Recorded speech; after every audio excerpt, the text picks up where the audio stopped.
Comme nous nous en souvenons tous, le premier mandat de Donald Trump à la Maison-Blanche a été marqué par l'idée que Trump et le pouvoir russe s'étaient alliés pour affaiblir l'Amérique et la vendre à Vladimir Poutine.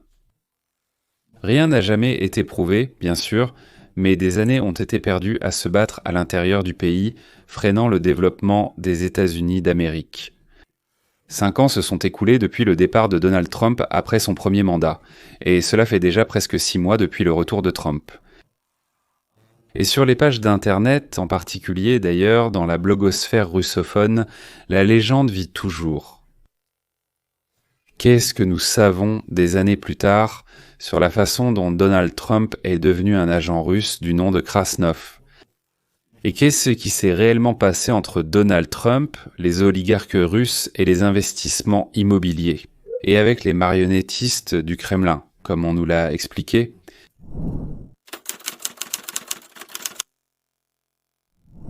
Donald Trump est-il vraiment une marionnette de la Russie et un instrument docile entre les mains du groupe criminel du Kremlin ? Au fait, à la fin, il y aura une histoire très intéressante sur Musk et son parti. Vous n'avez encore jamais entendu ça ? Donc, ils veulent que vous y réfléchissiez, que vous réfléchissiez à cette histoire.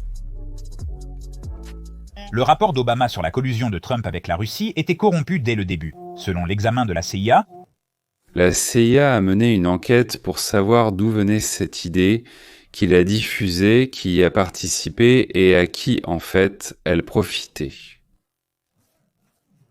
Commençons. Allons directement à la source. D'accord. Le directeur de la CIA, John Radcliffe, indique ici que Brennan, Clapper et Comey manipulaient les renseignements et faisaient taire des professionnels chevronnés. Tout cela dans le but de nuire à Trump. Merci aux agents chevronnés de la CIA qui ont participé à cette revue et révélé les faits. Maintenant, le monde entier peut le voir. Lisons-le. Ceci vient directement de la CIA elle-même. Honnêtement, je crois que nous n'avons jamais partagé de lien vers la CIA auparavant. Pour la première fois dans l'histoire de l'émission, nous disons « Allez sur ce site et lisez ceci ». C'est cool, point final. C'est une première historique. Le directeur de la CIA, John Radcliffe, a déclassifié un examen interne des méthodes de travail sur les élections de 2016 pour la communauté du renseignement afin de favoriser l'objectivité analytique et la transparence. Ça alors. Que contient cette publication ? Ce sont des messages urgents publiés tard hier soir. Messieurs, cela se passe en ce moment, en temps réel. Les noms de ceux qui, pendant 4 ans, ont trompé l'Amérique, qui ont freiné le développement du pays, qui ont sonné l'alarme et crié, ont été révélés. Nous avons à la Maison-Blanche un traître, un agent d'un pays ennemi, un homme qui devrait être arrêté et non diriger notre pays. Et des millions de personnes les croyaient. Mais ils mentaient, et pour finir, ils ont encore menti. Le directeur de la CIA, John Radcliffe, a déclassifié. Au début de cette année, John Radcliffe a chargé des agents expérimentés de l'agence de mener une analyse des leçons tirées des procédures et des méthodes analytiques utilisées lors de la préparation. Les évaluations de la communauté du renseignement menées peu après les élections de 2016. Aujourd'hui, le directeur Radcliffe a déclassifié ses résultats pour consultation. L'examen des méthodes de travail a révélé plusieurs anomalies procédurales durant la préparation. Les évaluations de la communauté du renseignement de 2016 sont à nouveau déchiffrées comme une évaluation de la communauté du renseignement. Par exemple, des délais serrés, un accès inégal aux informations secrètes, la marginalisation du Conseil national du renseignement et une implication excessive des directeurs d'agence. La revue souligne que le respect du processus analytique établi et des normes professionnelles strictes est essentiel pour garantir la fiabilité, l'objectivité et la précision du travail des analystes de la CIA. Directeur Radcliffe, citation, la voici. Les dirigeants des agences à l'époque ont créé un climat politiquement tendu, ce qui a provoqué un processus analytique atypique sur une question essentielle pour notre démocratie, déclare le directeur Radcliffe. Pour ma part, j'ai l'intention de veiller à ce que les analystes puissent fournir des évaluations objectives, libres de toute influence politique. En termes simples, les services de renseignement et les analystes n'ont pas suivi leur propre protocole, mais ont plutôt rédigé des rapports non fondés, tout en affirmant que tout était confirmé à 100%, mais que c'était très secret. Parce que si cela venait à être connu, cela pourrait compromettre nos sources, c'est-à-dire nos espions au sein du gouvernement russe. Autrement dit, Brandon, Klepper et Comey ont tout simplement écrasé tout le monde pour faire passer un mensonge dont ils savaient pertinemment qu'il était fabriqué. Hillary Clinton, le dossier Porochagat avec la pluie dorée. Si vous vous souvenez, j'ai raconté plusieurs fois que la campagne électorale de Hillary Clinton, craignant qu'on lui rappelle le redémarrage, vous vous souvenez du bouton « Oui ». Avec Lavrov et la vente de plutonium à Moscou, ils ont inventé une nouvelle histoire pour accuser Trump de ses soi-disant liens avec le Kremlin. Et si vous avez besoin d'un cours d'introduction très rapide sur cette question, tout est très simple. Hillary Clinton a payé des espions russes. C'est une question de fait empirique absolu. Lisez le rapport de Darm, puis lisez ce rapport, s'il vous plaît. Mais permettez-moi de résumer brièvement l'essentiel. Hillary Clinton a payé une fortune à des espions russes. Comment est-ce que je le sais ? Parce que Christopher Steele a utilisé des espions russes pour obtenir ses informations sur Donald Trump. Christopher Steele a payé des agents du renseignement russe, de ces espions russes, pour qu'ils fournissent de la désinformation sur Donald Trump. Il y avait des Russes qui ont truqué les élections et ils l'ont fait par des canaux directs dans notre communauté du renseignement. Les Russes ont truqué les élections en 2016. C'est à vous de décider de le publier. En effet, Hillary Clinton a financé cela. Donc l'affirmation selon laquelle les Russes sont intervenus dans nos élections était vraie, mais avec une petite correction. Cette ingérence a été commandée, payée, puis aidée à être promue par Hillary Clinton. Dans la plus pure tradition de son mari mafieux et de son propre rôle de faiseuse de problèmes, par tous les moyens nécessaires. Hillary Clinton a dissimulé ses paiements. Hillary Clinton a été reconnue coupable d'avoir caché ses paiements. Elle a dû payer une énorme amende et a reçu une sanction sévère directement de la Commission électorale fédérale. C'est exactement ainsi que l'opération s'est déroulée. Le dossier est apparu de là. Le dossier était si absurde et stupide que la plupart des journalistes ont refusé de travailler avec. On a tenté de le vendre à tout le monde. Benny Johnson, que je vous montre ici, a passé plusieurs milliers d'heures, comme il l'a dit, à essayer de comprendre les origines de cette saleté. Et voilà que le rapport de la CIA est arrivé. Mais avant cela, Nancy Pelosi, complètement ivre, est montée à la tribune et a tout raconté à tout le monde. Nancy Pelosi a expliqué ce qu'ils avaient en fait. Créer avec Trump un moment d'absolu. C'est comme si on secouait un chariot plein de vodka. C'est-à-dire que Nancy Pelosi est sortie et a expliqué clairement ce qu'il comptait faire avec Trump. C'est juste de la folie. Écoutez comment Pelosi explique le processus. Rapoupsmir. Elle n'aurait jamais dû dire ça. C'est exactement la tactique qu'ils ont utilisée contre Trump. Et là, on comprend parfaitement comment la CIA s'intègre dans ce schéma et pourquoi Brennan, Clapper et Comey devraient tous aller en prison. Écoutez, ceci. Ils ferment les hôpitaux et tout le reste. Donc ils ne veulent pas que les gens voient ce contraste, alors ils se concentrent sur autre chose. C'est une tactique de diversion, c'est une prophétie autoréalisatrice. Vous diabolisez, puis nous appelons cela Rapoupsmir. En politique, vous salissez quelqu'un en répandant des mensonges, et tout le reste. Voyons cela de plus près, salir quelqu'un en répandant des mensonges. Ce fameux dossier sur Trump venu de Russie pour lequel Hillary Clinton a payé. Donc, elle a payé pour ça à travers une organisation appelée Glenn Simpson et ainsi de suite. Mais elle a payé, Hillary Clinton a payé des espions russes pour qu'ils écrivent des dossiers compromettants sur Donald Trump. Je vois, voilà.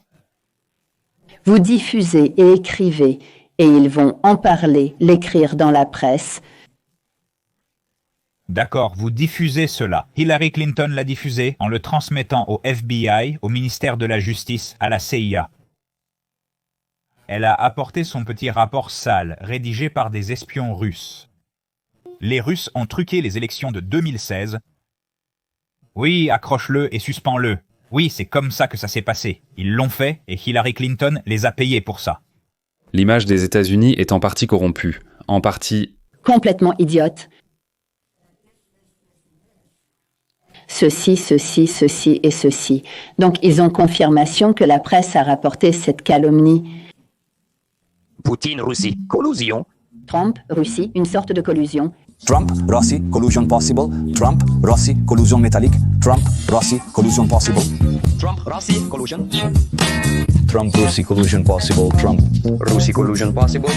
Trump, Russie, collusion. Trump, Russie, collusion russe. Trump, Russie, Russie, collusion possible. La Russie a piraté nos élections. Il va y avoir un grand tournant maintenant, parce que soudainement, Trump est russe, collusion possible. Collusion russe, Trump-Russie, collusion. Trump-Russie, collusion possible. Il y a un russe là-bas. Collusion. Collusion avec les Russes. Trump-Russie. Collusion possible. Prouver la collusion. Y a-t-il eu collusion? Absolument. c'était une mise en scène. Certaines interventions étaient payées, d'autres mentaient pour se faire bien voir. D'autres encore ne savaient que répéter les paroles des autres et voulaient monter juste les restes de la table du maître. Mais qui dirigeait toute cette fraude criminelle contre le pays ?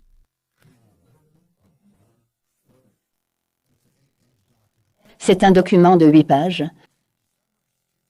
L'examen des leçons tirées a révélé qu'en décembre 2016, 6 semaines avant la fin de sa présidence, Barack Obama a ordonné une évaluation qui a conclu que le président russe Vladimir Poutine cherchait à aider Trump à remporter les élections. Cela implique Barack Obama, l'ancien président, dans toute cette histoire, et c'est vraiment lui qui en a été le point de départ. Ce n'était pas Hillary Clinton qui était la candidate, c'était Barack Obama qui détenait le pouvoir présidentiel. Pour donner l'ordre de surveiller l'entreprise de Trump, installer des dispositifs d'écoute autour de l'hôtel Trump, engager des espions et des informateurs pour qu'ils entrent en contact avec lui et amplifient cette histoire. L'examen a révélé de nombreuses anomalies procédurales qui compromettaient la crédibilité du rapport d'évaluation du renseignement, notamment des délais de préparation extrêmement courts, un secret strict et une implication excessive des dirigeants des agences. La composition des principales agences de renseignement, c'est-à-dire celles qui ont été exclues, a également été remise en question. Il a également été noté que les fuites dans les médias pouvaient avoir influencé l'analyse afin qu'elle corresponde aux faux récits de collusion entre Trump et la Russie. En résumé, Hillary a inventé comment calomnier Trump, et elle a transmis cela à la presse et aux services de renseignement. Obama, sur la base de ces informations inventées, sachant que le dossier est une tromperie, donne l'ordre de vérifier. 3 services de renseignement, en urgence, une semaine plus tard, lui apportent les résultats de prétendues recherches et disent oui. Poutine et Trump ont établi une liaison criminelle et Obama donne l'ordre de mettre sur écoute, d'engager des agents à l'intérieur de la campagne électorale de Trump, de faire du chantage, de provoquer. Le FBI trompe le tribunal et obtient de la Cour l'autorisation de surveiller officiellement la campagne électorale de Trump, ses collaborateurs et sa stratégie. Naturellement, en transmettant ensuite ces informations à Hillary et à ses collaborateurs.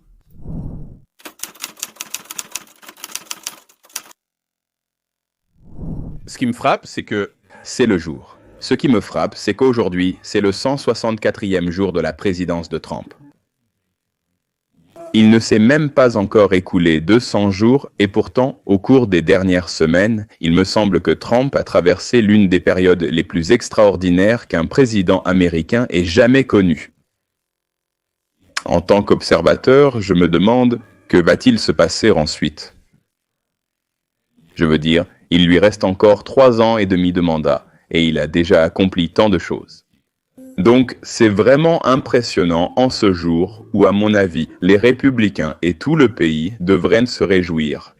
Parce que la principale chose que fait ce grand et magnifique projet de loi, c'est d'empêcher une énorme augmentation d'impôts qui nous attendait à la fin de cette année. Désormais, nous n'aurons plus jamais à nous en soucier, car les taux d'imposition fixés en 2017 sont maintenant inscrits dans la loi pour toujours.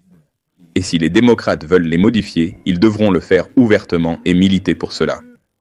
Et Puis Donald Trump, j'ai tout pris de ta chronique, a donné l'ordre au bombardier B-2 de frapper la chaîne d'assemblage des armes nucléaires iraniennes, a fermé la frontière sud, demain il signera la loi sur le UBIBI, a relancé l'ordre commercial mondial, a instauré un tarif de base B, a mis fin au mouvement D, IA et SRT, a rétabli le sport féminin et pour jeunes filles, a convenu d'un nouvel objectif de dépenses de défense. L'OTAN a lancé des poursuites judiciaires agressives et remporté d'importantes victoires à la Cour suprême, et a également imposé des sanctions contre les campus antisémites. Au fait, il a également supervisé l'accord de paix entre Rwanda et la République démocratique du Congo. Comment compares-tu ces 6 mois avec ton cerveau? Bref. Un résumé de 6 mois d'efforts de Donald Trump en tant que président des États-Unis. Un deuxième mandat, cela n'est jamais arrivé, et peut-être que cela n'arrivera jamais, ou alors pas avant très longtemps. Eh bien, comme vous le suggérez, 6 mois se sont écoulés. Eh bien, comme tu le dis, ces 6 mois ont vraiment été exceptionnels par rapport aux 6 mois des périodes modernes précédentes. Il change le monde, il change l'Amérique, il restructure le gouvernement américain, il modifie notre dynamique politique et nos coalitions. Tout comme le faisait Franklin Delano Roosevelt, mais lui, c'est un homme aux idées conservatrices et populistes, de conviction. Il est presque comme le reflet de Franklin Delano Roosevelt ou l'autre face de la médaille. Franklin Delano Roosevelt a créé un État administratif devenu si puissant qu'il a peut-être même dépassé ce que Franklin Delano Roosevelt lui-même souhaitait. Quand vous regardez ce que fait Donald Trump, vous voyez comment Donald Trump essaie d'inverser la croissance de l'État administratif. Je suis d'accord. Ce que A commencé à construire Franklin Delano Roosevelt, un État centralisé fasciste selon le modèle de l'Italie, eh bien Mussolini, la fille de Mussolini, heureusement, Franklin Delano Roosevelt n'a pas réussi, Dieu merci, à le construire complètement chez nous. Mais le germe avait déjà été introduit et les maladies de notre société sont venues au-delà. Depuis Franklin Delano Roosevelt, Ronald Reagan a essayé de naviguer à l'intérieur de ce monde à moitié satirique, tandis que Donald Trump est en train de le briser, et les démocrates essaient de toute leur force de protéger le fascisme. Et c'est un renversement total du bon sens.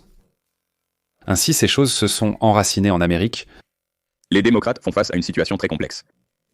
Les démocrates se sont retrouvés dans une énorme difficulté. Ils n'ont toujours pas tiré les leçons de l'année 2024. Vous voyez comment les démocrates réagissent à la réélection de Trump pour son second mandat au cours des 6 premiers mois de son gouvernement. Ils défendent les immigrés illégaux, des immigrés comme Kilmar, Abrevo Garcia. Ils attaquent les agents de l'Immigration and Customs Enforcement. Ils s'excusent pour la violence dans les rues de Los Angeles à cause de la question de l'immigration. Ils présentent un candidat du Parti démocrate. Je ne veux même pas l'appeler socialiste-démocrate. C'est un marxiste-léniniste, Zakran Mamdan, que les démocrates présentent comme candidat à la mairie de New York, la plus grande ville d'Amérique. Vous voyez à quel point les démocrates sont complètement incohérents concernant la mission de Trump en Iran, l'opération Minuit Marteau, un succès remarquable de la tactique américaine de puissance. Et les démocrates ne savent pas quoi dire. Il n'y a que 4 démocrates qui ont dit « Oui, c'était bien que Donald Trump ait repoussé le programme nucléaire iranien de plusieurs années. » Point final, on peut les compter sur les doigts d'une main. Donc, c'est un parti qui ne se connaît pas lui-même. Il est incroyablement impopulaire. Il lui manque du leadership. Hakeem Jeffries n'est pas l'homme qui fera avancer ce parti. Joe Biden lit des discours payés que personne n'écoute. Kamala Harris n'arrive pas à se décider si elle veut se présenter au poste de gouverneur de Californie ou à la présidence. Et Le plus important, c'est que personne ne veut qu'elle se présente à aucun de ces postes. Donc, c'est un parti sans identité, sans mission, et moi, j'ai peur que ceux qui vont le prendre en main soient les pires socialistes radicaux. C'est peut-être une bonne chose pour les républicains, parce que je ne pense pas que l'Amérique soit prête à élire une telle idéologie, un tel radicalisme à un poste élevé. Mais c'est mauvais pour les démocrates, pour ce grand parti politique américain de longue date. Et c'est aussi mauvais pour le pays si l'un de nos deux principaux partis se retrouve pris en otage par une minorité idéologisée et radicalisée.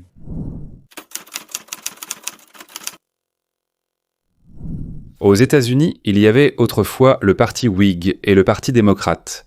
Les Whigs ont sombré et le parti républicain est apparu. Aujourd'hui, il semble que les démocrates soient au bord de l'effondrement ou en train de devenir un parti d'extrémistes, de marxistes fanatiquement idéologiques, qu'ils soient en léninistes ou trotskistes, ce qui ouvre la voie à l'émergence d'une troisième force qui pourrait devenir une alternative aux démocrates. Et il est sans doute possible que cela ait déjà commencé à se produire, mais cela ne ressemble pas à ça. C'est pourquoi cela n'est pas perçu de cette façon. Le nouveau parti est présenté comme une alternative aux républicains, alors qu'en réalité, il est peut-être un remplacement pour les démocrates. Ce matin, juste après que le président Trump a signé son vaste projet de loi sur la politique intérieure, son ancien proche allié Elon Musk a annoncé la création d'un nouveau parti politique. Musk, l'homme le plus riche du monde, a écrit sur sa plateforme sociale « Nous vivons dans un système à parti unique, pas dans une démocratie ». Aujourd'hui, le Parti américain est créé pour vous rendre votre liberté. Elon Musk, l'homme le plus riche du monde, déclare qu'il prévoit de créer un nouveau parti politique dans sa patrie d'adoption, les États-Unis. Cette déclaration fait suite à sa critique du vaste projet de loi sur les dépenses du président Donald Trump qui, selon Musk, mènera l'Amérique à la faillite. Musk a été un fervent partisan de Donald Trump pendant sa campagne présidentielle et a agi en tant que conseiller pour réduire les dépenses publiques présumées. Désormais, Musk affirme qu'il veut défier l'ensemble du système politique des États-Unis. Merci. Il était le principal opposant aux dépenses sous Donald Trump, s'attaquant aux dépenses publiques des États-Unis en tant que conseiller spécial du président. Maintenant, Elon Musk veut bouleverser le système politique américain en créant un nouveau parti politique. Quels sont les objectifs d'Elon Musk? À qui fera-t-il concurrence? Sera-t-il comme Ross Perot, celui qui divisera la droite et donnera la victoire à la gauche? Ou bien servira-t-il de catalyseur pour que la moitié du parti démocrate le rejoigne? Et Amérique, comme il a appelé son parti, deviendra le deuxième parti dans le système bipartite des États-Unis. Savons-nous quelque chose de sa politique ou à quoi elle ressemblera? Eh bien, pour l'instant, nous en savons peu. On suppose qu'il soutiendra les candidats qui se présenteront aux élections de mi-mandat de 2026. C'est le moment parfait pour lancer le recrutement de candidats. Mais à mon avis, le parti d'Elon Musk pourrait être qualifié d'anti-républicain, car il nuirait probablement davantage aux républicains qu'aux démocrates, en attirant à lui un segment important de l'électorat, les jeunes conservateurs, enclins au libertarianisme et optimistes sur le plan technologique, qui admirent la position anti-establishment de Musk et son succès entrepreneurial. Aujourd'hui, la marque d'Elon Musk est synonyme de liberté d'expression, de voitures électriques et d'énergie propre. Cependant, il est incertain de savoir comment cela se traduira concrètement par de véritables candidats. Je vois. Donc, il pourrait attirer une partie de cette jeune base électorale de Trump. Mais sur les 5,5 millions de personnes qui ont voté dans le sondage de Musk sur X, 4,5 millions étaient d'accord pour dire qu'il est temps de créer un nouveau parti politique qui représenterait ces 80% de personnes au centre. Donc, cela semble représenter une part assez importante. Qu'en pensez-vous? Est-ce vraiment une part significative? Et si l'on regarde les sondages d'opinion, ils montrent clairement que les Américains ne sont pas satisfaits du système bipartite. Le problème, c'est que, selon moi, Musk n'agit pas dans cet espace modéré. Il suffit simplement d'aller sur son compte VIX pour voir quelle politique et quelle image il véhicule. Il a tellement terni sa réputation auprès des démocrates que, je pense, aucun d'entre eux ne reviendra. Et quand il s'oppose directement à Trump, je pense qu'il devient très difficile d'attirer les républicains. En réalité, il ne joue qu'avec une partie relativement restreinte de l'électorat.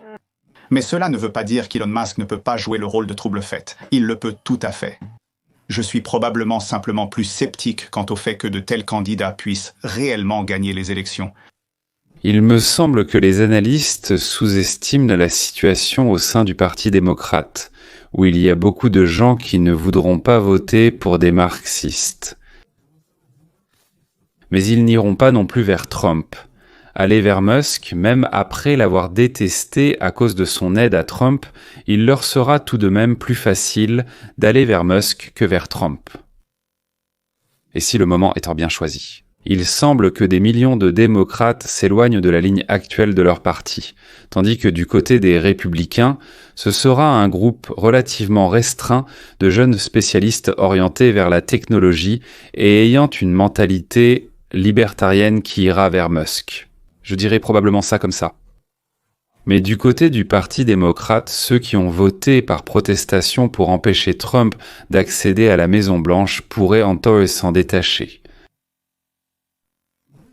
Beaucoup d'entre eux ont déjà compris qu'ils avaient un tort, et certains rejoignent le Grand Old Party. Le Grand Old Party, c'est le Parti républicain.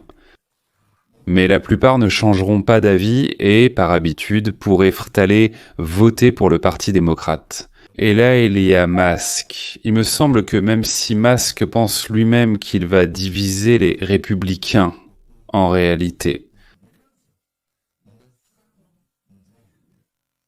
et si, historiquement, le moment est venu de s'éloigner du Parti démocrate, c'est-à-dire du parti anticapitaliste, alors il est peut-être temps d'avoir deux partis axés sur le libre marché et la liberté individuelle. Mais leurs méthodes seront simplement différentes. Les uns comme les autres seront pour le libre marché, mais ils voudront le construire de manière différente. Il est beaucoup plus logique pour l'Amérique d'avoir deux partis pro-capitalistes, et c'est peut-être exactement ce qui va se passer maintenant. Nous allons nous arrêter là-dessus. Le cadeau est le livre Capitalisme sans un, d'ailleurs très important pour comprendre à Tissot de César. Quel parti capitaliste vous voudriez appartenir? Le lien vers le cadeau vous attend ci-dessous. Tout est gratuit. Nous voulons simplement vous transmettre ce livre, cette information. Eh bien, c'est pourquoi je pense que si vous lisez et que vous prenez du plaisir, vous irez plus loin, vous voudrez en savoir plus sur ce dont j'écris dans le capitalisme. C'est tout pour aujourd'hui. Au revoir, à bientôt. Sous-titres réalisés par